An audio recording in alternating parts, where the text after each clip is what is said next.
All right, thank you for joining us for this special edition podcast episode.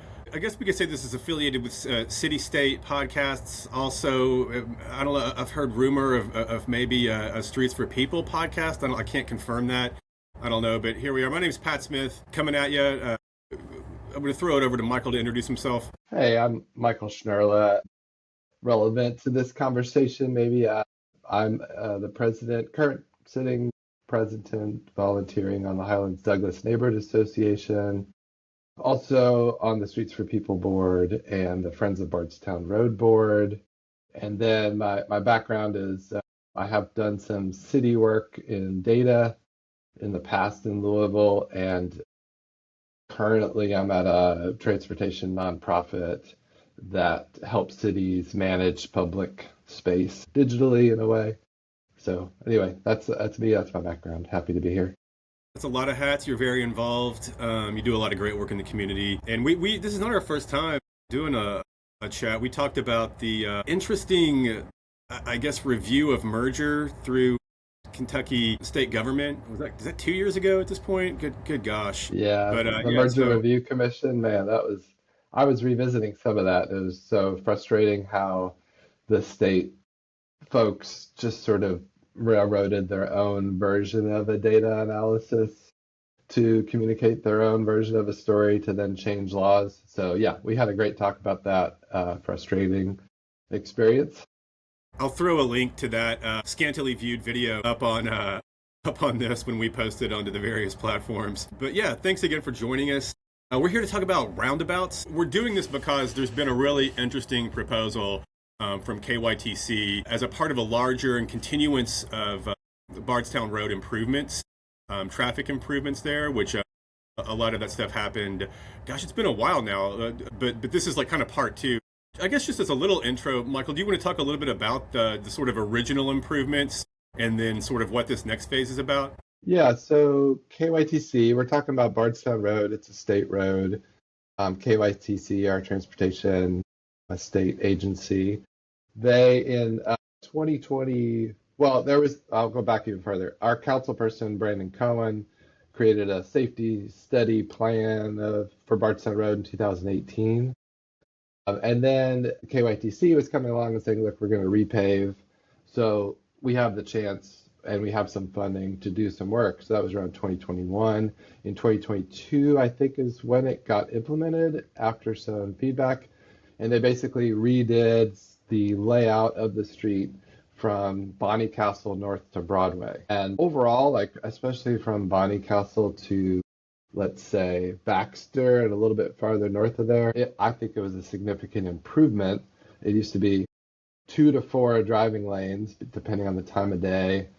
The lane lights were still up, although not active lane switching lights. And then they sort of solidified parking on both sides and then added a bunch of curb bump outs and mid-block crossings and concrete and greenery. And I think it really helped that segment. And so now, a year ago, they restriped the part south of Bonnycastle to Taylorsville.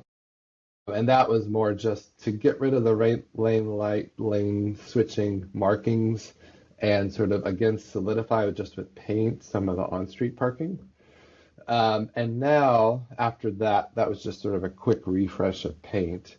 Now they're planning to, in 2028, so 2 years from now, pull up the road, repave it again after 6 years total. And while doing that, they've gathered their own funding, some federal funding, to rebuild it and do more than just asphalt. So that's actually going to go from Eastern Parkway, so a little bit of overlap, all the way to Taylorsville. And they have the opportunity, and they've now presented some designs, preliminary designs of adding concrete bump outs and adding mid-block crosswalks and changing some turning directions and narrowing roads, adding greenery, and then different options for some intersections, and one of which is what we'll talk about today. One of which, oh gosh, is that sharing? One of it. One of which is... I see it, yeah. The roundabout, a proposal as a part of this sort of continuance of this Bardstown Road improvement project from KYTC. One of the proposals here is the roundabout at Douglass and Bardstown Road. And that's going to be sort of the subject. I think we're going to get more into specifics about the pros and any possible cons of this. It's got a lot of people in the neighborhood talking. A lot of people are either like very on board. Some people are not so much as on board. But I think generally there's a lot of support for this because I think people love roundabouts. And that's part of the reason I wanted to have this discussion today, is just to sort of like make sure that, like, to the extent possible, like, we can be like kind of on the same page about what is the impact of roundabouts. What do we know about roundabouts? What have engineers been telling us about roundabouts? What have advocacy organizations, like people that look around how people with disabilities get around sort of cities, how they feel about roundabouts? I think, there's a lot going on here, and they get used in kind of different ways around the country. But I think, first of all, like, maybe we could just kick off with, like, what are we even talking about? Like, what is a roundabout? Because I think we have these kind of circular things and a lot of different kinds of intersections, and some of them perform and operate differently. And Michael, I don't know if you wanted to jump in with any sort of thoughts. I think one thing for me, and I'll let you respond to this, is like, and I'm not like trying to say I'm an expert on roundabouts. I'm learning about roundabouts. I'm learning about the research around them, and I'm looking at a lot of different ways that different sort of federal and state sort of guidelines and explainers treat roundabouts. And I think the thing to me is, like, maybe one characteristic of a roundabout is that you're yielding on the way on that way into the roundabout, and like that's like sort of like determining right of way. Like a roundabout for me is like has right of way implications on that yield. And this is sort of like in differentiation to like other things that are out there, like things called rotaries, which operate in different ways, like neighborhood traffic circles, which may or may not ask a driver to yield. But that's sort of like, I guess, the chief characteristic is that you've got that sort of, you're yielding for oncoming traffic as you approach a roundabout. Michael, Yeah. I guess, what would you say in terms of these different kinds of circular intersections?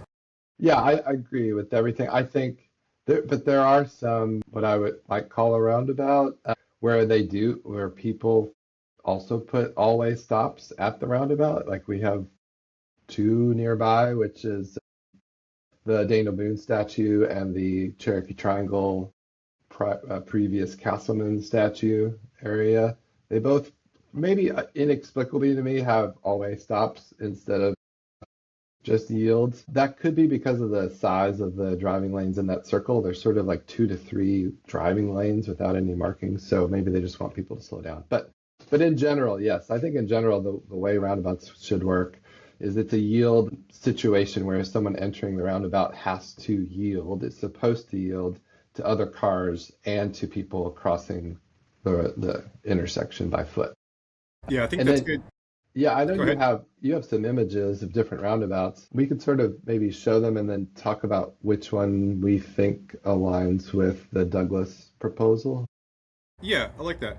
One thing, like, I just wanted to sort of like get out here quickly, and I would love for any sort of like traffic engineers to come in and set me straight here. But there's also this thing called the neighborhood traffic circle that I just want to differentiate from roundabouts. Like, because, like, for me, I love these neighborhood traffic circles. This is essentially like a traffic calming tool that you kind of plop down in the middle of an intersection, usually in kind of like urban neighborhoods or typically in more compact neighborhoods. Also would work great in suburban neighborhoods. But this is sort of making sort of like a bit of an obstacle for drivers to have to go around. This is probably going to be like in conjunction and sometimes with maybe a stop sign on one of the crossing roads here. But this doesn't really have that kind of same like yielding like against oncoming traffic kind of a thing. This is more of just like a thing that you put in a neighborhood to try to make people drive slower. And I really love these. These often get called roundabouts or mini roundabouts, which I find confusing. And you'll even see these called mini roundabouts in like federal guidance, federal documents. I don't know that I love that. I haven't seen where anyone sort of like litigated what we were supposed to call these, but for all intents and purposes, I call these traffic circles. I do not call these roundabouts. You will find other people calling these mini roundabouts, which personally is confusing because I like to, it seems cleaner if you're like, you know, a roundabout has right-of-way implications, you know, traffic circle, you know, doesn't. Right. There's probably some things you can pick apart around that. Yeah, go ahead, Michael. Sorry. Can I share the NACDO image of the traffic circle, which I think is all, it just aligns with what you're saying. But yeah, this is like what NACDO says a traffic circle is, which is what I think, Pat, you're showing. To me, this is like you've got sort of a normal intersection, and you're just putting like a big obstacle into the middle of it without necessarily like changing the geometry of the intersection either. So I think that's like one of the key differentiators. It doesn't necessarily have like that in-out big circle pattern around it. Like there's some yield signs in this picture, but they could be all-way stops as well, potentially. Yeah. So it's just like an obstacle that slows down drivers. Yeah, it's like you had that like sort of long neighborhood straight street that people would zoom down, and now they can't zoom down quite as easily because they've got this obstacle in the middle. But I'm gonna show some pictures of like actual, like what I consider roundabouts. And again, if anybody wants to come in and challenge any of this, please do so, and we'll do that in the comments, and we'll get back with you. So here are a selection of right-of-way implicating roundabouts, and we have some sort of different things here. Again, the mini roundabout, which I guess like I'm fine with the terminology mini roundabout if that is understood to be an actual roundabout that is having that condition of yielding on the approach to oncoming traffic. But we've got what they're calling a compact roundabout, multi-lane roundabouts, which they can be difficult. A lot of the research is on multi-lane roundabouts, which is something we're going to talk about maybe upcoming, which it makes it difficult to sort of make claims about universal safety for all kinds of users. And the single lane roundabout is interesting because that's what's being proposed for Douglass Loop. And I think a lot of people really like single lane roundabouts because it doesn't have the level of complexity of the multi-lane. This comes up in the research quite a bit, where like drivers feel a little more certain about what to do in a single lane roundabout versus a multi-lane. And then there is research showing that the single lane roundabouts do seem to be better for pedestrians than a multi-lane roundabout. And Michael, I don't know if there's anything you wanted to jump in with around any of these categories. This is coming from Texas. Go ahead.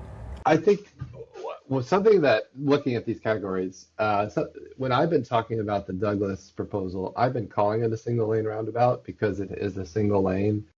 And honestly, if you look at the multi-lane roundabout, like that is something I would not want to see almost anywhere. It's just, unless you're like some rural context, or maybe even like a feature of a large city, like a DC or something like that, where you have a lot of space, and something has been existing there for a long time. But actually, when I look at those pictures and look at the designs and think about the footprint of the proposal for Douglass, I would align the Douglass one more with the compact roundabout design there, because the circle in the middle is much smaller than in that single lane picture, and the footprint is much smaller. The Douglass one is going to look a lot more like the compact roundabout than this single lane one. And this morning I went and looked because using the Logic Online Maps satellite images, the footprint of the Douglass roundabout, let's call it whatever, single lane or compact, is actually going to be smaller than the footprint of the Cherokee Councilman statue or the Daniel Boone statue. It's going to be small, which I like. I want it to be small in that context. And so anyway, I feel like if I was gonna line with one of those four images, I would say it's a compact roundabout. So right. I might need to update my own language when talking about it. Man, it's like it's definitely not the Wild West, but I just feel like there's a lot out there from different people on roundabouts, and it's like can all be like a little different, like depending on who you're talking to, which DOT has put out, the report or whatever. Yeah, so it's like, and it's hard to find things that are definitive. And maybe this is a good time to talk about like the research as we get into this, because this is, I think, one of the issues I've had with the way this has been rolled out and treated so far, like within the social media discourse and within some of the images that have been shared by the project engineers. Like, and this is really around how we think about data, research, observations, comparison. Like, I think we've seen these, probably correct claims that roundabouts reduce injury collisions by a massive amount, by 80% is what was on the image shared at a public meeting recently around this in the Highlands at the DePaul School last week. And I think what's important to understand is that like these statistics are like, they're being drawn from engineering research, typically looking at different kinds of roundabouts. And a lot of these studies are looking at multi-lane roundabouts. A lot of them are looking at roundabouts in suburban and exurban areas. I've yet to find a really great study that's like tried to define an urban roundabout, which we'll talk about here more in a little bit, and look specifically at pedestrian issues in those. So the thing I've seen is that like, yes, we have fully documented that roundabouts are safer in terms of reducing vehicle collisions and the intensity of vehicle collisions. But I've been concerned because I'm seeing, sort of everyday citizens in the comments like conflating that to mean that there is like proven and demonstrable pedestrian safety benefits for roundabouts, which I don't think is the case and isn't out there, although I've seen some claims around this from the engineering research. Like it's not like known, it's not a known thing that roundabouts are safer for pedestrians. I'm not saying roundabouts are unsafe for pedestrians. I'm just saying that like I haven't seen exhaustive peer-reviewed research saying that roundabouts are indeed safer for pedestrians. And a lot of the times, like the researchers themselves in these articles will talk about the difficulty of getting good pedestrian data in these studies, which would really entail like pulling out a bunch of like stop lapse cameras, putting them up on posts and like taking loads and loads and loads and loads of video and watching people cross the street, which I'm sure some people are doing, some people have done, but like it's not just like a given that roundabouts are better for pedestrians. I just wanted to like sort of like have that conversation. And I don't know if there's anything you want to say on that. Yeah, so I have seen some numbers and studies about how it does reduce injuries for pedestrians and deaths. I think though, like what you're talking about here is there are lots of different studies with lots of different types of roundabouts in lots of different countries. Like it's not always just even the United States, with lots of different designs of the roundabouts even. So like, when we're talking about roundabout, you could have a roundabout that's designed really badly versus something that I would say is designed better in the same footprint, like a Dutch style roundabout, right? Like that's commonly a used term that says like a certain design that allows cars to approach pedestrians at 90 degrees and there's room for yielding in different areas. So there's all different designs. So I agree there's not a good cohesive set of studies, one study or more, that looks at roundabouts in very specific context. It's all groups of roundabouts of different types of roundabouts in different areas.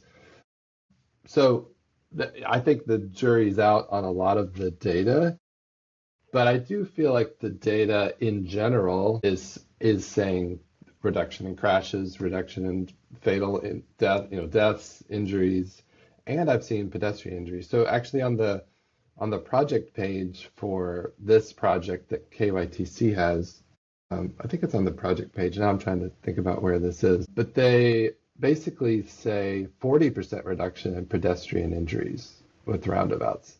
And so I haven't been able to track that one down. Yeah, and they don't cite the source. Yeah, and that's when I can usually backtrack where they're getting these stats in the literature. I'm not finding that one. I think where this is coming from is I think this is their own Kentucky roundabout research. So right, yeah. KYTC specifically, so state level, they have built over 60 roundabouts in Kentucky. Actually, the majority of them are single lane, 41 single lane roundabouts in Kentucky, and the other 21 are either much smaller or much larger. Right. There's some more in the works. So I This feel gets like to I feel like the numbers are coming from them looking at their own roundabout intersections and crunching their own numbers for that in Kentucky. And then Yeah. these pedestrian numbers around the nation, like that people that get cited, they come from those kinds of state level studies. I've seen a number of those state level studies. And to me, the issue there is, which we're getting ready to like launch into this sort of urban versus suburban versus exurban roundabout discussion, I think, is that, you do a study with 60 roundabouts and most of them are in suburban exurban areas, right?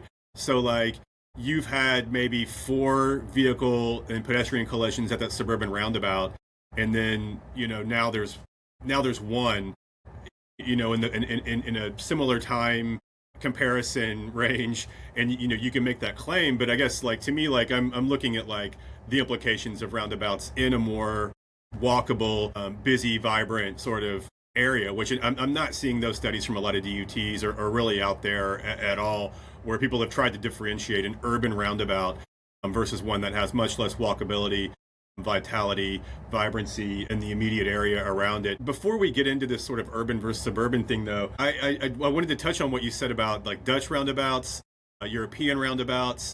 Like, so this is really sort of the genesis of like where this idea came from and why. One of the reasons why I think like so many people like associate roundabouts with like cool progressive urban planning, because like a lot of European places did this quite heavily. There's actually a BBC documentary about this sort of issue where, so people are a lot nicer in the way they drive in Europe, if you've ever been there. Like, and there are like serious penalties in Europe for not driving in a way with etiquette and respect for pedestrians and others. People drive slower typically there. People will always yield and give right of way to cyclists and pedestrians, typically, not always. So there's a whole documentary on the BBC about how like why Americans have so much trouble with roundabouts. I think it was produced like 15 years ago. I wish I could find it. It's no longer on the BBC site. You get a 404 on that link now. It's got to be out there though. But they talk about just sort of the American individualism and sort of the not necessarily their words, but my words, like the cult of the car. I'm inconvenienced by having to stop here. I'm inconvenienced by having to yield here. I mean, this is maybe one of the reasons why Americans are like sort of like less amenable to roundabouts or less willing to sort of use them as intended. I don't know if you had anything you wanted to say about the sort of differences in the way people drive in Europe and the States. Yeah, I think you're right. I think there's different enforcement mechanisms, different designs. They're more common, so you see them everywhere, and people know how to drive in them. I will say an exception maybe to that is DC, where DC has some roundabouts, but they have the enforcement. Like there are cameras everywhere. You will get a ticket if you don't stop at a 4-way stop. Then you're going to get a ticket. If you go over the speed limit, you're going to get a ticket, like automated. Yeah. So Yeah. DC is a good example. Yeah. That's just a huge difference with how these things get treated and like safety claims around them, because like, right. When we have this thing that we can't control, which is the way drivers act. And that's a huge factor here. And really the best we can do in the States is an education campaign. But there is research out there as we get into sort of these pedestrian issues around roundabouts. I mean, I've seen research at a state level with a large sample. I think it was either Minneapolis or Michigan, forgive me for not knowing which one, where almost 70% of drivers don't know that they're supposed to yield at a crosswalk, or don't care that they're supposed to yield at a crosswalk, and are going to like come through that crosswalk anyway and not yield. And that's going to sort of be one of the things I want to talk about as we get into the Douglass Loop roundabout proposal is what this will mean for the pedestrian experience there. Yeah, which I think is key. I'll also say, like, I feel like we would both agree that, or maybe everyone would agree that there are not enough studies to reference to know, like, if you put a roundabout in somewhere here or anywhere else, what was the expected outcome? It's just like not there. So in some ways, our discussion about this roundabout is a little bit about experience / gut / vibes. Like it's just going to be like, what do we feel is going to happen if this thing is here based on all those factors? Yeah. And this is why I wanted to talk about the data. And this is something like I'm just interested in and I know that you are as well, just as someone that looks at data, looks at cities, and has, been doing a lot more sort of urban theory reading in the last couple of years. It's like, this is like highly not useful for people that want to make claims. What I'm about to say, this is highly not useful for people that describe themselves as data driven. Right. But especially when we're talking about roundabouts, or we're talking about cities in general, I increasingly have difficulties with comparison and comparability because things aren't the same. We have all of these factors coming into an intersection. We have design, we have use, we have the attitudes of the people using the intersection, and then we have sort of the things that we're proposing for them. We have differences in climate, weather, the way the light hits it. I mean, there's just like a million different kinds of like things that make an intersection in one city different from an intersection in another city. And I think that's why it's important that we're having a conversation about Douglass Loop, is because like you take all of these stats that people that are trying to make an argument either one way or the other, either pro roundabout or anti roundabout, and then they want to lean on this stat, which is coming from some state DOT that looked at 45 rural roundabouts, and then make a claim about like this applying against all intersections in every place in the United States. And to me, that's just not, we need to talk about the specific place and what a project means for that place. I'm not saying like don't bring up those stats. I'm just saying don't rest your whole argument on those stats. Yeah, I would agree. I feel like the stats, I'm data driven as well, but the data is not available. And so I think you have a few options at that point. You can basically just look at the data that is available and do the sort of critical analysis that we're doing to say this might not apply. But I feel like there is at least, like if you had to place a bet on where you think safety percentages would be, it might be around these areas of some of these studies in some of these contexts, right? Like I feel like there is it's leaning towards roundabouts are safer for cars for sure. For sure. And I think it's also leaning towards it's safer for pedestrians. Now, I think you could argue some intangibilities there about, is it the best pedestrian experience? Is it allowing people to cross, or are they just standing there waiting until no cars are there and so then they cross and then that makes it safer? But I think you could say it's safer. But I think the bigger discussion is like, is this appropriate for the context? Is it a good experience for pedestrians? Do people feel comfortable, safe walking in this scenario? So yeah, that's where I feel like a lot of this conversation should probably be around versus the numbers necessarily. Totally. Yeah. I like that. I wanted to talk a little bit about urban versus suburban because like I think there's been a pretty, I think in a lot of like design thinking, in some circles, it's like some people, myself included, see a roundabout as essentially a treatment for a suburban or exurban area where we want to keep traffic flow moving. Cars do not stop in roundabouts unless they're supposedly yielding like they're supposed to, whether it's for an oncoming vehicle or a pedestrian in a crosswalk. But typically, we've got some sort of urban, I hate to use the word expert, but if you will, experts being like, yeah, like I guess you could, put a roundabout in a city, but I just want to let you know they're not great for the urban experience. For if you're trying to promote vitality on the street, if you're trying to promote a walkable sort of area in a city, maybe think twice about your roundabout proposal for that. And the big one on that really is Jeff Speck. He's got the Walkable City Rules book. This is Walkable City Rule number 69. And it's titled something like "Roundabouts are very safe. They're just not all that urban." And then he goes on to talk a little bit about the pedestrian experience. There's some great pictures of places like Carmel, which I bring up a lot. Carmel, Indiana has this reputation for being like the roundabout capital. We've implemented all these roundabouts and look at how great it is. Whenever I look at a picture of a Carmel roundabout, personally, I like die a little bit inside. It's like this giant roundabout with like suburban lawn houses on the four corners, and to me they look totally dead. I've never seen a picture of a person walking across the street in any one of these Carmel roundabout images. I'm sure they're out there though. Please feel free to link those. That said, people are using roundabouts in urban areas. I think there's a really good sort of example of why this might be a good thing in an urban area in Fishtown in Philadelphia, where there's this really this is a super complicated intersection in Fishtown in Philadelphia.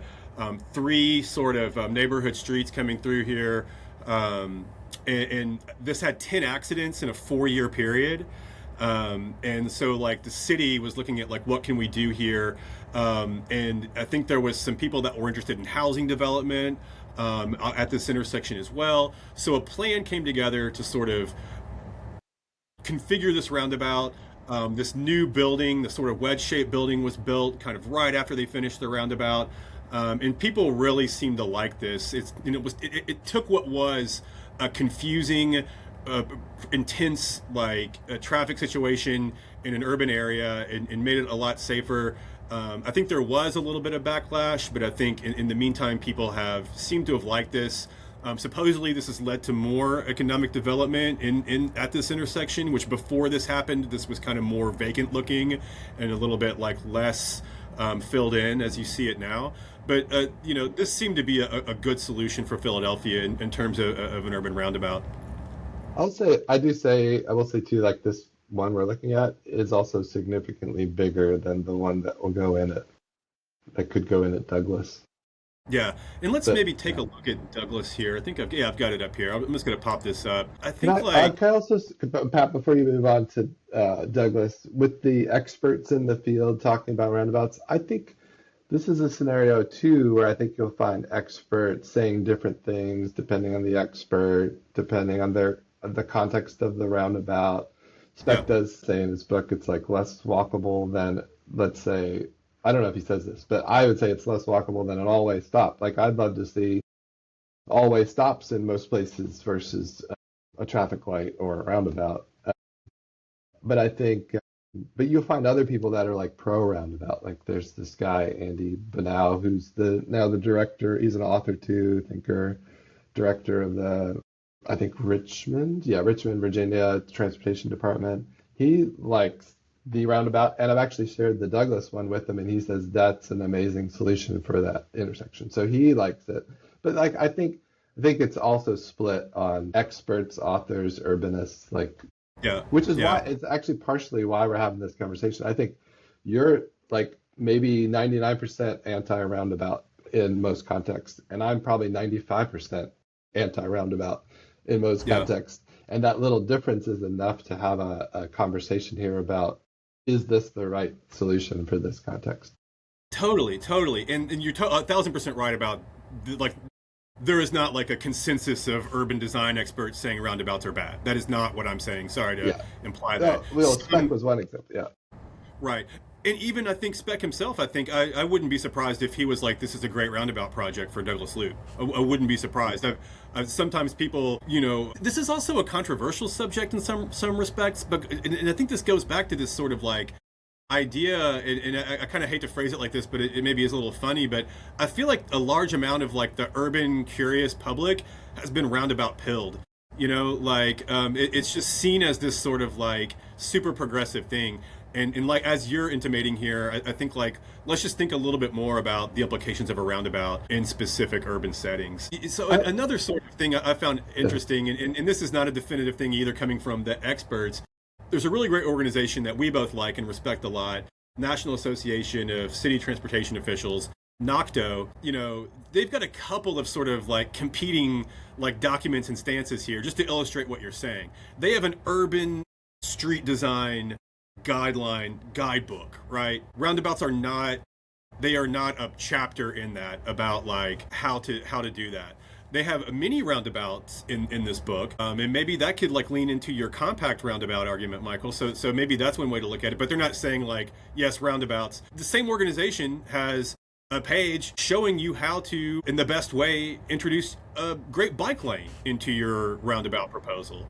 So it's like, this keeps coming up. People keep talking about roundabouts, and I don't think there is a consensus. Although I think personally, I think notice like, I think there is a majority of like pro roundabout people out there. And I think like maybe I'm a little bit in the minority about being skeptical about them. But we'll talk about, let's talk about like why, I'm skeptical a little bit about roundabouts. And I just want to bring up our intersection of discussion, so Douglass Loop roundabout. So The thing, like, I have a problem with here, I think it is undeniable that these are safer for reducing vehicle collisions and lowering those speeds, right? The question is here is what is the impact on walking around this sort of walkable urban place here in Louisville, which honestly we don't have that many of. That's kind of why I'm concerned here, is because we don't have a ton of Douglass Loops in Louisville. We don't have a ton of area with functional storefronts and people crossing the street for various activities, daycares, farmers markets, churches. We have a diner. We've got great sort of ground floor coffee shop, mixed use activity happening here, restaurants. So, like, I just want to make sure we know what we're doing before we alter, like, what's happening here. Like, I think that, like, you could probably look at some of this research and make a claim that, like, well, we looked at these intersections and we've, there's a 40% reduction in vehicle to pedestrian collisions. That may be true, and that's fine, right? But, like, we've had, number one, no vehicle pedestrian collisions at this intersection in the decade of documented collisions, unless you want to count the collision in the Twig and Leaf last year. Which is actually coded as a pedestrian collision in the KSP data, which is funny because I guess they were walking inside the Twig and Leaf when the car careened into Twig and Leaf. But like, so to me, like, the issue is like the feel of walking across the street here. Michael, you said that like having a four-way stop here would be great. I agree, because cars stop at a four-way stop. That's not possible underneath engineering guidelines. You've got to have some kind of parity of traffic volume across the two intersecting streets to get an all-way stop. But the issue is that, like, now pedestrians will have to find a gap, right, in this roundabout that we're thinking about. And they're going to have to, like, figure out how to get across the street and hope that cars are going to yield. And this just changes the dynamic between knowing you can cross the street and between hoping you can cross the street. And then you think about kids doing that. You think about people with vision impairment doing that. It's a change in the way that people on the street in an everyday sense will utilize this intersection. Well, while you have this up, I have a few extra thoughts here. So, one, like, the way, if you look at this intersection, it is definitely, you're right, it's a vibrant, urban, historic core, and it used to be a turnabout for a trolley, a streetcar. It's amazing. It used to be buildings where this parking lot is on the bottom of your screen that were torn down for a bank. It's a great area, though. But if you look at it, if you didn't know that history and you sort of looked at this, and then the two parts about Bardstown Road that are leading into this, you might not know that. And thinking about this intersection and then what KYTC has talked about it, I feel like this is almost not an urban intersection. To me, this is like edging towards suburban, because it's 4 to 6 lanes, right? When you get past Harvard, it turns into 6 lanes for cars, 2 for parking, 4 for driving, and all the way to Taylorsville. And so and it's covered with strip malls. It's just all strip malls, curb cuts. The sidewalk, even if you have sidewalks, is dangerous because all the curb cuts. You can't have on-street parking in most places because of the curb cuts. It's got just parking lot frontage or a big box store like Kroger there. And so this section between Douglass and Taylorsville is really suburban to me. And to sort of cap that off from what KYTC has said, they're tracking in that segment from Douglass to Taylorsville 20 to 25,000 cars a day. And that is a ton. Like, if you go north of that, so to the right here in your picture, it drops off significantly to like 10 to 15,000. And same with going on Douglass. But what happens is, with Taylorsville and Bardstown on one side and Douglass and Bardstown on the other, this sort of creates this funnel here with a high volume of traffic and this bad suburban style road design. And so this sort of Taylorsville to Harvard, you're meaning the bad suburban style here, right? And then if you look at the proposals for what happens, whether there's a roundabout or not, that section is pretty much going to stay the same. It's going to be at least 4 lanes for driving, at least. They have an option where there's 5 lanes for driving, and then some on-street parking will remain. They were going to fix the sidewalks. They're not removing curb cuts, so it's still going to be high volume, bad design. And the reason why that segment is not changing, this is from talking to them, and why at the Douglass Loop area, they only have 2 options. They have this basically keep it the same option, so what you're showing there now with some extra paint, or the roundabout option, because the way they're funding this, there's some money from the state. It's like 1.5 million for planning, design, and some construction.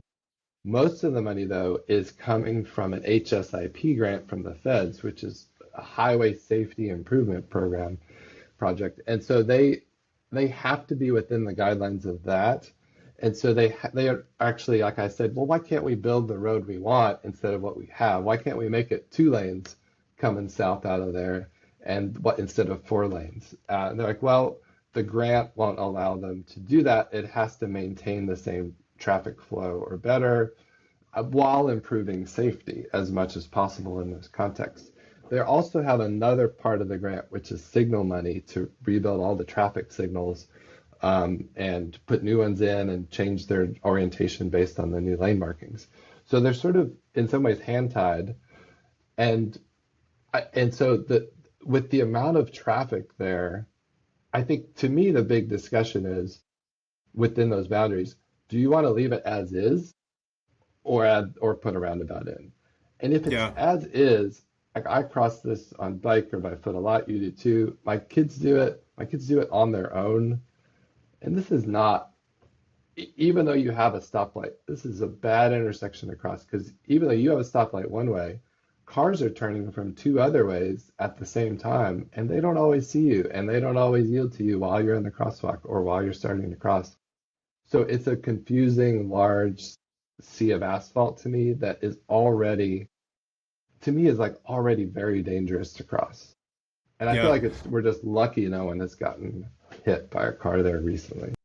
Yeah, I was surprised to look at the Kentucky State Police collision data and only see 2 documented collisions here since 2016. Pretty amazing. And again, I say documented because who knows what's happened that we don't know about. I definitely want to get back to the sort of merits of doing this here. Of doing the proposal, the roundabout here. But I think what you just said is really great context, because I think a lot of people that, well, I'm not trying to trump a lot of people. Many people are saying, sorry, I'm not trying to do that. The people, the probably minority of people that I think are skeptical of the roundabout here are like, they've pointed to that like kind of like possible, it seems like a false dichotomy that's been presented, right? It's either a roundabout or this thing that's basically the same. I mean, people have been like, well, this doesn't look right to me. Like, why would you just give us this proposal that isn't really anything? And then there's this other one that's radically different. So that's really helpful to know that that's why that decision's sort of been made like that.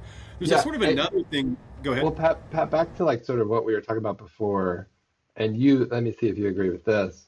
Like if I was redesigning this whole corridor personally, and I had money and I wanted to make it the best corridor possible, I would probably remove most of the on-street parking. I would probably add protected bike lanes. I would probably even add a bus-only lane or some sort of bus-bike-only lane to move buses faster throughout the whole, not just this intersection, but all the way on Bardstown Road. Because you have the space, especially like starting from Woodford and then to the left here, all the way to Taylorsville to do that. You have the space, you have the people want to do that. We have a good bus network. It's our best bus line in the city and still will be. And so I would love to see like this become a 2-lane for cars with protected bike lanes, always stops, bus lanes, and nice concrete crossings and signage all over the place. But I don't see how that can happen with like politically, with even the residents wouldn't like that. The states, where are we going to get the money for that? How are we going to get the support for it? So I feel like we are presented with a little bit of a Sophie's choice. Like, do we want to keep it like it is, which it has to be like it is for the traffic volumes they're talking about? Or do we want to try this new thing, the roundabout, which they say actually will, to your point maybe, will improve the traffic flow. They'll be able to move more cars with the roundabout. Yeah. Yeah. And they will have less delay for cars. I think they said like with this sort of intersection with a stoplight, it's like 29-second average per vehicle delay at peak. Roundabout is 20-second delay. So it's like a third faster as well. But to your point, like does that make it harder for pedestrians or not? And this is the sort of cynical me here, which is like, this is like, so you hear these reasons about why it needs to be like this, but like, cynically, I'm like, look, engineers love roundabouts because they keep cars moving. Continuously moving cars is not great for a pedestrian experience. Engineers also love roundabouts because apparently they are less costly to maintain. Yes, that's like, true too. Like right now, these pedestrian signals are not working at this intersection, and they have not been working for at least a couple of weeks. Like, and this is now, they've got to source these parts, they've got to send a crew out, and this is the kind of thing that they won't have to do with the roundabout, which is one of the reasons why I think engineers we'll try to propose these. Well, I think city officials too. I think that's part of why, a piece of why the downtown always stop conversation that Spec brought to us and that the mayor seems to be moving on in incrementally and the city has been for a while and the state has. It's because it saves taxpayer money. Like it's way cheaper to maintain an always stop than to redo signals, maintain signals annually or however often they need to be upgrade signals. If you can get rid of all that, yeah, I think engineers love it, but I think governments love it. I think most residents, if you tell them that, would probably love it more too, to say like, oh, we don't have to pay for this anymore. That's great.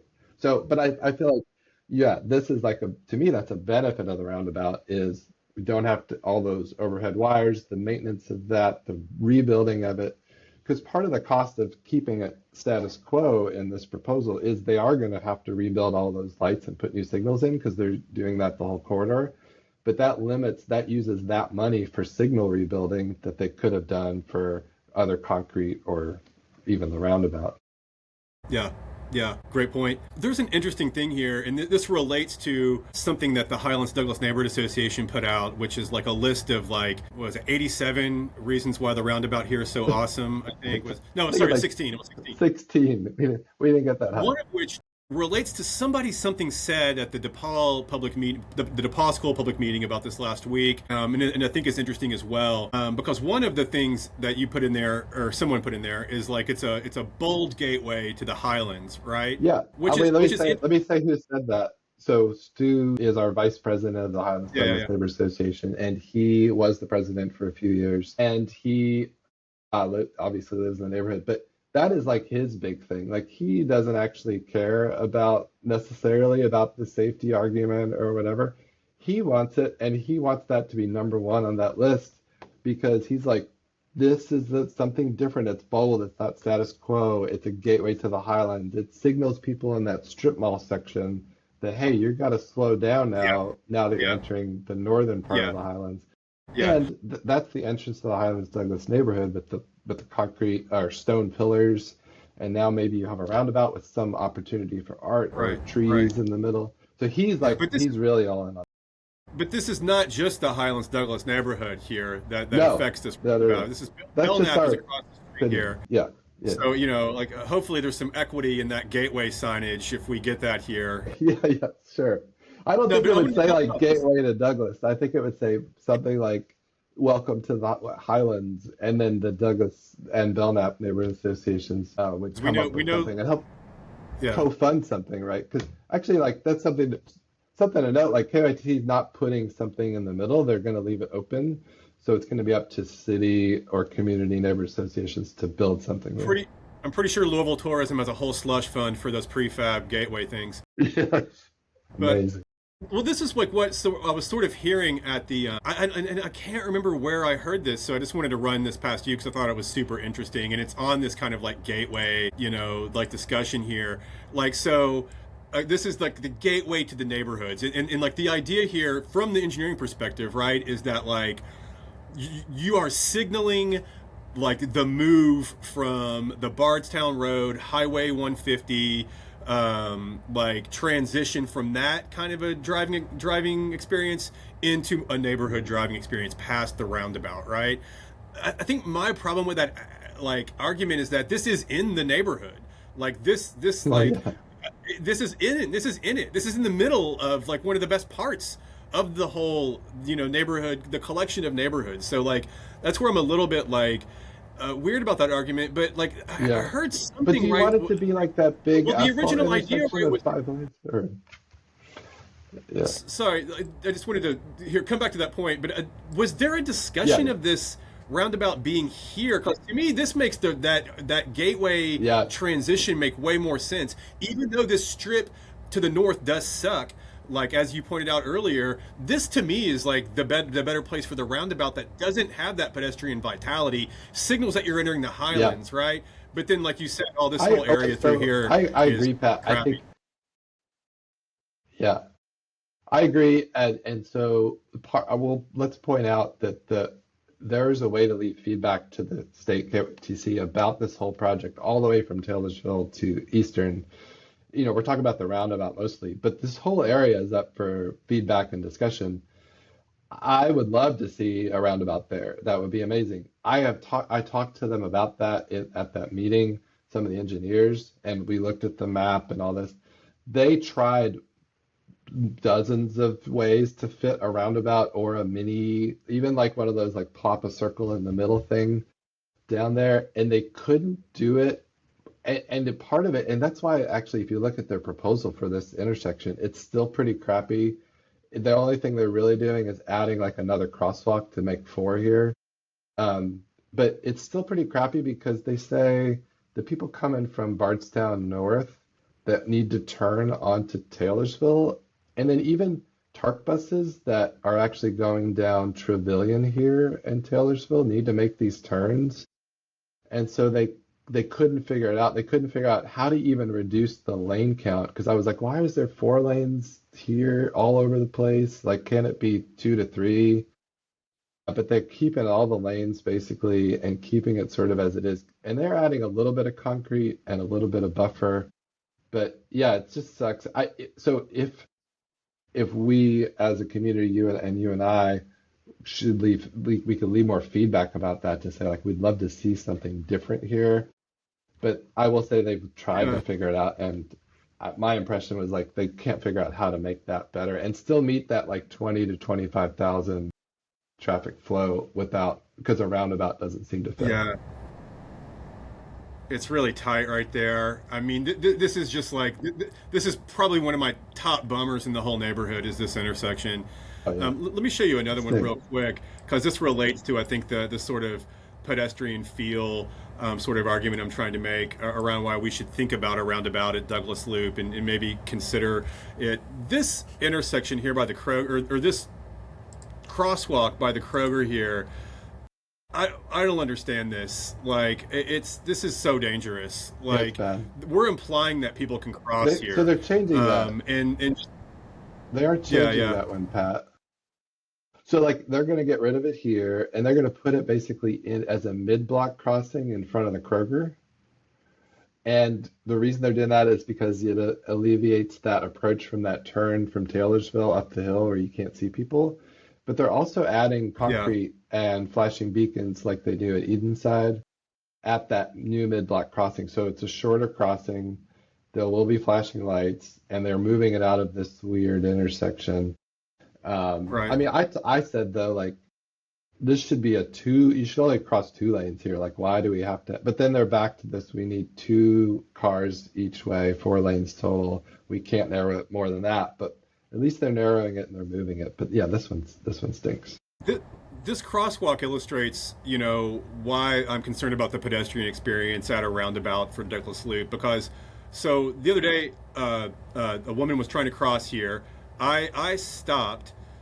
The person behind me stopped, got furious, and then sped out around me into the left lane here, and then almost totally smashed into this Yeah. woman that was trying to use this crosswalk. So this is what we're up against as we are now asking drivers to come up to, Douglass Loop and then yield for pedestrians. And now they're going to be going a slower speed now thanks to this roundabout. There's these little, diverter things that come in, kind of like a little median that kind of forces people to make the turn, slows them down a little bit. But still, as you're approaching this, and now the crosswalks are going to be pushed back, kind of lengthening the distance a bit for the pedestrians to instead of just walking where you would have, now you're going to go up and down and back. But so now you're going to have to make a decision. Is this person stopping for me? This is going to be sort of like a mental game that you have to play every time you come up here now. I need to have a transaction with a driver every time I want to cross the street. Right now, you just cross the street when the light's red. You're going to look to your left or whatever to make sure nobody's trying to do the Louisville, right on red. But you at least know if nobody's trying to do that right on red, you're good. Now, every single time is going to be this negotiation around, do I trust this person? Am I coming on out? And then the other thing about pedestrian collisions in roundabouts is that there's documented research on this. As you come out of the roundabout, far fewer people yield at that crosswalk. It's called the exit gap. And a significant amount of drivers, while they may yield on the way in, they don't yield on the way out because they're now trying to reaccelerate. They're trying to gain the speed that they've lost in the roundabout. And it's just more dangerous as they come out. They're like, oh no, I just had to deal with all this coming through the roundabout. Now I got to stop for somebody. And then now you've got a driver here stopped at the new roundabout. And then the cars behind them are getting upset. It's just going to lead to this whole new burden for a pedestrian. And these are things that happen in a matter of seconds, right? But it taxes you, and it taxes your experience in the way you feel about crossing the street or being in a public space or being in an urban space. Yeah, I agree with all that. It is an interaction. It is a challenge. I would argue though that is the same feeling I get now crossing, because there are people turning right on red or on green actually, or left on green while you have the crosswalk signal. And so you sometimes are having to negotiate from 40 feet away with the driver who may be turning into where you're crossing, even though they should be yielding, and then they're stopping and other cars are swerving around them. To me, it's just as bad, and maybe my vibe feel is that it's worse now than if it was one lane at a time. I think, here's another analogy that I have been thinking about, is the Edenside crossing, which I mentioned before. It's a mid-block crossing. It's up the road a few blocks. It has flashing lights. It has this crossbar. It has concrete bump outs. You're crossing 2 lanes instead of 1. And all you have with drivers doing 35 to 40 is a flashing light, and you hope they see you. And maybe you can bring that up. But nonetheless, I feel like at that mid-block crossing and the one at Morton that they added, I feel like you could still get a car to stop, if not the first car, the second car. And they do stop. And that's at an intersection where the cars are going to be driving 35 instead of 20, 25. And it's 2 lanes of crossing from 2 ways instead of just 1 way. And you're doing that negotiation at that Edenside crossing, but I feel like it works out, and I feel like this roundabout will be very similar, but actually better than the Edenside crossing. Good, yeah. So go ahead. Sorry. So yeah, I think that's how I'm envisioning this happening. The other thing that I will say that I have recommended in my own public comment or my comments to KYTC, and actually HDNA has, as other people should recommend, is more treatments at each of those crosswalks. So it needs a sign that says stop for pedestrians. Just put that there all over the place, 9 different ways. That's how many you would need. Like we have at Goddard and Baxter Avenue. That's one thing. So more signage in addition to the crosswalks and the flashing lights. Another thing is rumble strips, which have their place, but I think approaching every crosswalk, there needs to be physical rumble strips that bump and slow down drivers as they approach the roundabout. That's cheap and easy, and I think should be doable. Another thing is they have right now, there's 9 different crossings in the roundabout design. One of them going into the Douglass Loop shops area is a raised crosswalk. Yeah. I would like to see at least 4 more raised. So at least on Douglass, the 4 there, have those be raised too. Yeah. I asked if there was even a possibility of the Bardstown ones being raised in any way, and they said no for Really different reasons. Yeah. I would love to see that. I would love to see it too, but at least the other ones have them raised. So there's like a few things that you can do that would improve upon the Edenside crossing and make it a little bit more navigable. On that tip, there is research showing that the rapid flashing beacons do improve pedestrian safety at roundabouts, and those will be in place here, is my understanding. Yes. And those will be like essentially like a button you press that'll light up when you're trying to cross. So that should help with our drivers that have some sort of sense of respect for people that aren't in vehicles. But I think, one of the concerns from the probably minority of people that are skeptical about a Douglass Loop roundabout is that this is just going to lead to a huge amount of driver frustration, which I guess we'll see how that plays out. And really the response I see from this from people in the comments is we just need another, educational campaign, informational campaign, which is a huge joke in the advocacy world, because we know what that amounts to, right? It's just education campaigns are not going to go very far at all. I guess let's try to wrap up, because I didn't realize we're going to talk this long. But and I definitely want you to get your piece in on anything. This is totally just this apropos of nothing, but on the subject of what this does to traffic here and the potential for Douglass Loop to now be a place where just cars are continuously moving through.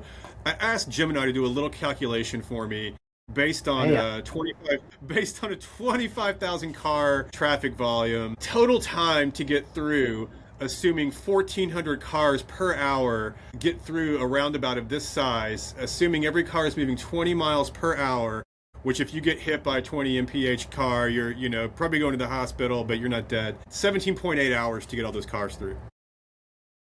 That can't be right. That can't be right. 17 hours for 1,400 cars? Yeah, I know. It can't be right. It can't be right. So that's something that I question the engineers about as well.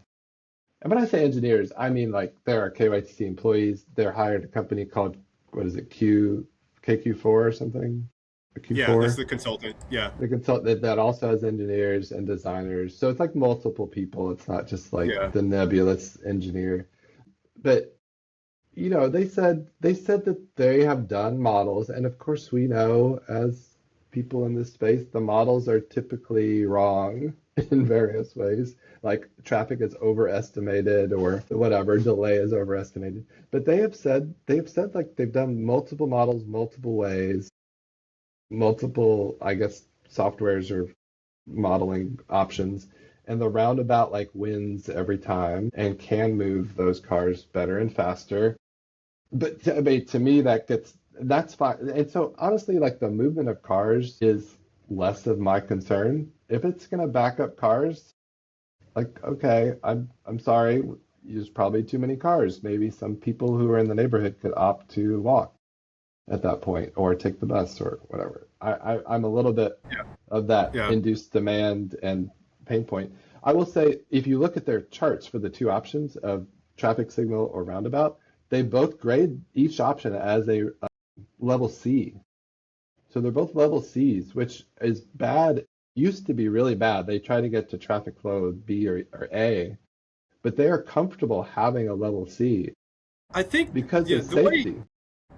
Also, I think when you look at the sort of criteria there, traffic A is three cars or something. It's nothing.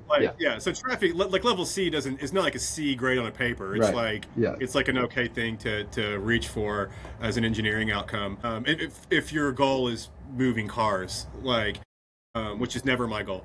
So if they back up out of this, then I don't know. There maybe something will need to be done about that, but. I'm sort of believing them that the roundabout can handle it, and I'm not judging. That was a joke. Well, the Gemini thing was a joke.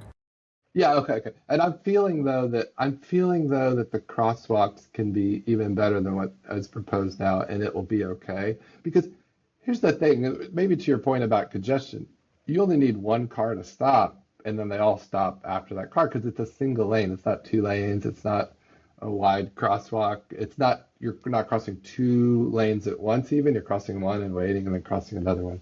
So there's some effort there, but you only need one of those cars to stop, and I feel like that will be enough for the pedestrian experience. Now, it may back up some traffic. Totally. I got a couple things in conclusion for me, and then I'll leave it with you to end us here. I think you'll find that in this project, in that the project engineers on this, if asked directly, they would tell you that what they're looking at in terms of these statistics that they've put out are serious collisions with vehicles, right? If you ask them about effects on pedestrian mobility, I think that they might admit that there are known effects of roundabouts on pedestrian mobility. I mean, that's something that's not highly studied. That's not something that we can take as a given that these are better for pedestrians. Like, in fact, especially as we think about people with vision impairment or mobility issues, that roundabouts raise a real concern. There are many engineering studies about sort of the problems about trying to like cross the street and take that risk and jump out into the gap with roundabouts. So like there will be a change here in the way that pedestrians get around Douglass Loop if this gets implemented. Does this make Douglass Loop safer overall for vehicle traffic? The answer is probably yes on that, because I mean we know that people will be driving at lower speeds through here, so this is a positive. What I'm asking, I think, is that like, could we look at this loop in terms of a larger thinking about what we want from Douglass Loop as a place, and not just simply be like, this is a traffic engineering solution to be solved. Like, let's think about what the implications are for pedestrian mobility here, and then come together around that. And maybe get away from this, well, are they safe or not safe for pedestrians? Like, that's less of my concern, and more of my concern is what is the experience for a nice, walkable, vibrant place, which Louisville has very few of. Yeah, I would say to this point, Pat, something that I have not seen people talk about much, but that I know KYTC and the city and us have talked about a lot, is they looked at what would happen if they closed Dundee to cars, make it a pedestrian, an outdoor eating plaza. What if they closed Harvard to cars? Like those are options that they are actually still considering, but the community is not even really talking about that or thinking about it. With Harvard, they even thought, well, why don't we make Harvard like one way and then make a huge sidewalk, because you have an outdoor eating area with just one lane of cars that leaves there instead of coming in, and then you remove that turn lane and the backup and you could still get around. So all those options, I think, are kind of on the table, but people have to demand it and talk about it. I mean, I would love to see, if I had to pick, I would say close Harvard, because I think it'd be more of a push to get people to close Dundee because they're just so used to that diagonal parking and that way in. But close Harvard, make it pedestrian only, and then you have a huge outdoor pedestrian eating area. It makes that crossing across Harvard better too. And so this is actually, this reminds me of another point they had, which is like, if you don't, which I don't like necessarily, but if you don't like to cross at the roundabout, you can go very close. It's only like 4 car lengths to cross at the light at Harvard. Yeah. So you could still cross Bardstown Road 2 different ways at the light at Harvard, 4 car lengths, 5 car lengths, maybe 4.5, away from the roundabout. So they actually are thinking about that as an option for people. You're putting that burden onto the pedestrian to walk further. Yes, I know. You're walking further. But it is a safer crossing because there's not, when you do cross at Harvard, you really only worry about 1 lane of cars coming out of Harvard, and that's it. Like, no one else is moving. So it's a safer crossing. Man, I think we've covered everything. I know there was some stuff I wanted to say I didn't get in there, but I'm looking at our time, and it's long. So, Ben, thank you so much, Michael, for doing this. Maybe we can jump in. And Pat, I don't want to end yet. I want to share share a few more just quick hits from the Highlands Douglass Neighborhood Association website. Because what we've tried to do there is collect all this information and present it and make it easily viewable by people. So let me just share this, and there's a few pieces in here based on what we're talking about that I wanted to point out with the two options. So this is just the web page. If you click like this image, right, this is the one we've been looking at, there are also like ancillary benefits of having the roundabout. For instance, there's only one lane of cars, it becomes two here. But then when you go this way, it is one lane for drivers all this way, all the way past, all the way the rest of the way. It never goes back to two lanes. And then right here at Woodford by the Farmers Market, this is all new concrete and green space that's added to narrow this to only two driving lanes. And if you look at the other option of what it looks like, let me scroll down. With that, you can see this still remains three lanes one way here, and one lane all the way past, all the way up to Village. And so to me, that's like another benefit of just that signal of like, look, when you cross this intersection, you're now down to the two driving lanes only each way for the rest of Bardstown Road. Whereas here, you've still got these two, one turning, one another one, then it gets narrow here, but then coming out of here just like opens up, and then it's harder to cross and you lose this green space. So to me, it's just another ancillary benefit. The other thing to point out with both designs is they're adding on-street parking back in front of like Havana Rumbar and Graders. Not this one here, but just at the north. And then also on Harvard, they're adding back parking. And there's an old photo here of like where there used to be parking on both sides by the pharmacy. So they're adding on-street parking, which Jeff Speck, maybe I don't totally agree, says helps protect pedestrians.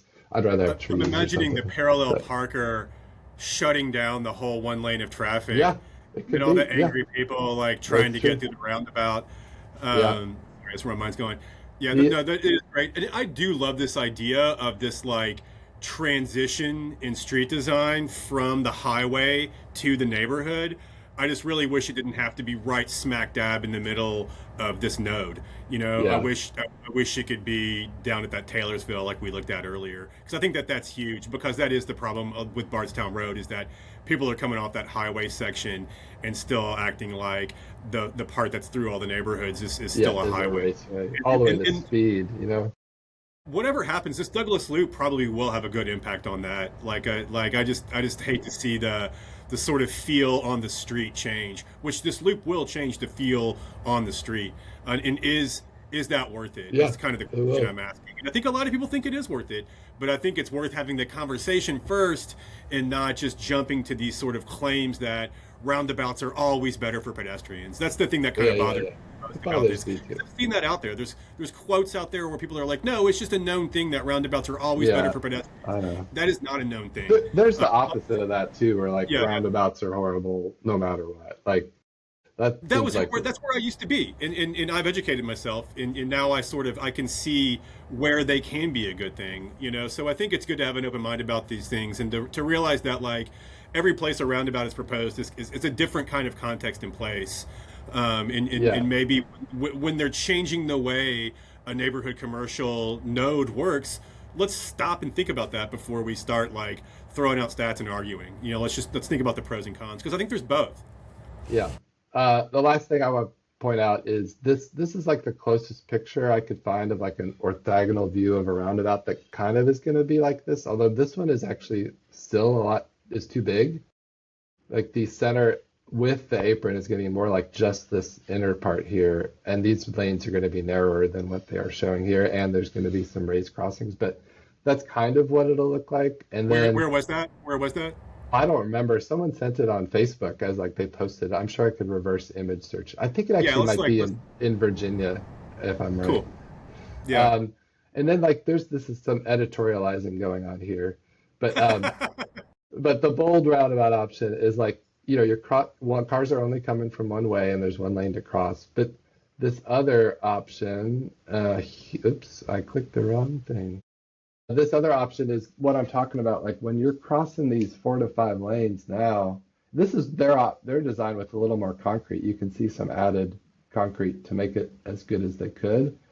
But like cars are still coming into you, at least from the turns, even on a green, a light that allows you to walk. So that's what I hate. And so to me, the roundabout sort of solves that. Hopefully people can cross. And I'll just point out, we have recommendations for each of the 6 sections here. People can look at them and leave their own comments. And then to your earlier point, Pat, we would love other neighborhood associations to weigh in on this. So here's the 5 that are touching this project. And you can contact them by web or email. But I would love to see each of them come out with their own recommendations. Like, what do you want to see? What's good about these plans? What's bad for my area of the neighborhood? Yeah. And have that sort of voice of the community. Yeah. That would be great. I mean, maybe an outcome here is like some sort of like semi-official convening around like how can we make this the best thing possible for Douglass Loop, in a larger context outside of a strictly traffic engineering context. Like I think that could I'm be gonna good. I'm gonna bring it up at the District 8 advisory meeting, which has in my mind been very sort of a non-productive meeting, but I'm gonna try to bring it up as like we should all talk about this collectively. Yeah. But the other negative here is that the survey closes August 16th, so it's only open for a month, or 14th, August 14th. So there's not a lot of time. They might take feedback after that, because then there's a year of like more design fleshing out and contract finding, and then a year of like planning for the construction. So there's still time after the survey, but the survey itself is short. Well, man, I can't thank you enough for jumping onto this got extra large size edition. What is this, a Citystate podcast? Is it a Streets for People podcast? We'll put a logo on there. I don't know. Yeah. We'll have more info to all this stuff in the links and stuff. Anything you want to say as we sign off? No, just I appreciate that we had this conversation, and hopefully people find it useful to listen to us talk about it and show off some things and come to their own conclusions. But thanks for, you were the one that created the concept of this, so I appreciate it, and I think it was great. Hey, man, let's maybe do a revisit here once some decisions get made, maybe later this year. Yeah, that's great. And if we want to have more people involved or a panel or something, we'd love to do that too. Sounds awesome, man. Thanks so much. All right. Thanks, Pat.